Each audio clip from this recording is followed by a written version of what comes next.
Hello, I'm that fellow in the coat. I look sloppy, so you don't have to. There's nothing wrong with a sense of humor. In fact, it's a great thing to have. And with so many comedians to entertain us, it's hard to pick a favorite.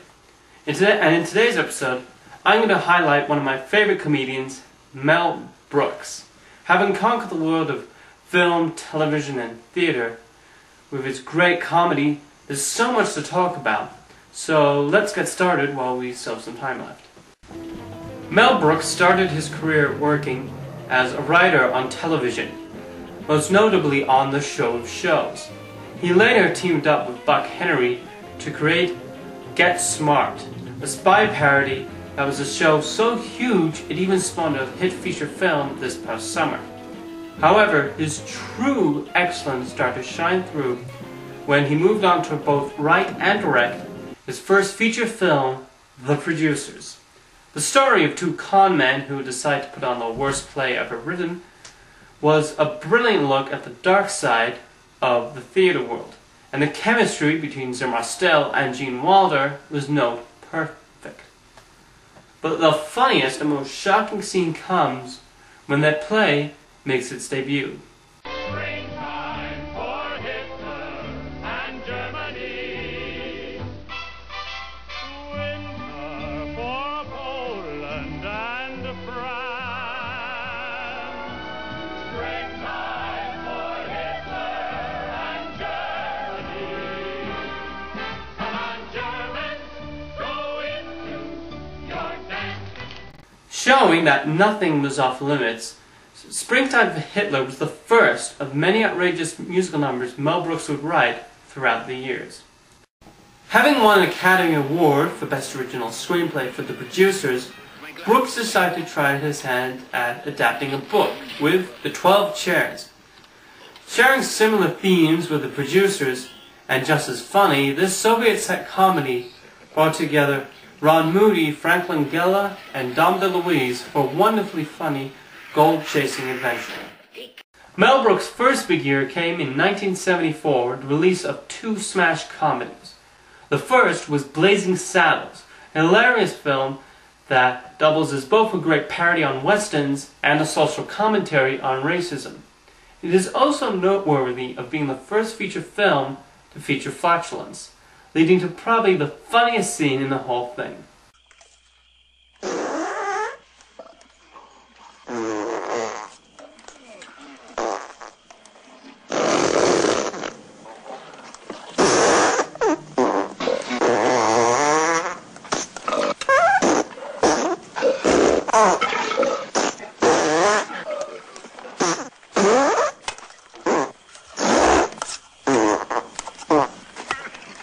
Call me mature, but fart jokes are always funny.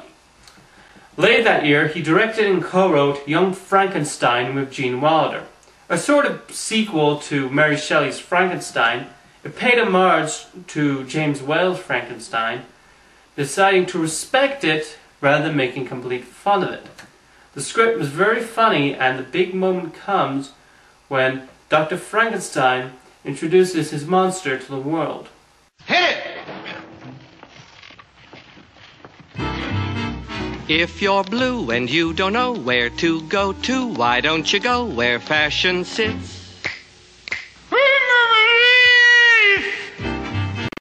With these two films, Mel Brooks proved to the world he was a master of parody, which has continually appeared throughout the years, with mixed results. Sometimes there have been good ones, and sometimes ugh. With the stakes raised for how he would deliver his next comedy, Brooks went for something unique and interesting with Silent Movie, film consisting of no dialogue minus one word, in a very funny gag I won't spoil for you. What's the plot? Three directors decide to put on the first silent film in years to help save the studio, and the result is hilarious mayhem. Though considered a gamble, the result paid off, though unfortunately silent films have failed to make a comeback in mainstream cinema, though a certain animation studio came very close. After Buster Keaton, Brooks then decided to make a Hitchcock-style comedy called High Anxiety. In regards to that, I have a confession to make. Now though, I think High Anxiety is better than anything Hitchcock has ever done. Very nice. Do you mean to say that Dr. Richard Thorndike, one of the world's greatest psychiatric authorities, is suffering from high anxiety?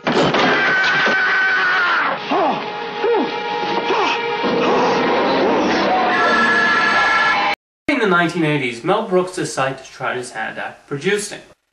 In addition to the comedies My Favorite Year and the remake of To Be or Not to Be, Brooks also produced dramas under his company Brooksfilm.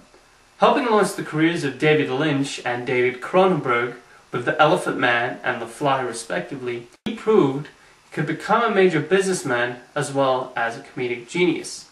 He also directed Spaceballs, a wacky parody of Star Wars that has since found a loyal fan base of admirers.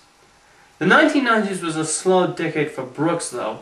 Despite having mild successes with Robin Hood Men in Tights and Dracula Dead and Loving It, he needed to find another way to get people to laugh. And well, what was his plan? You're looking at the man who used to be the king of old Broadway.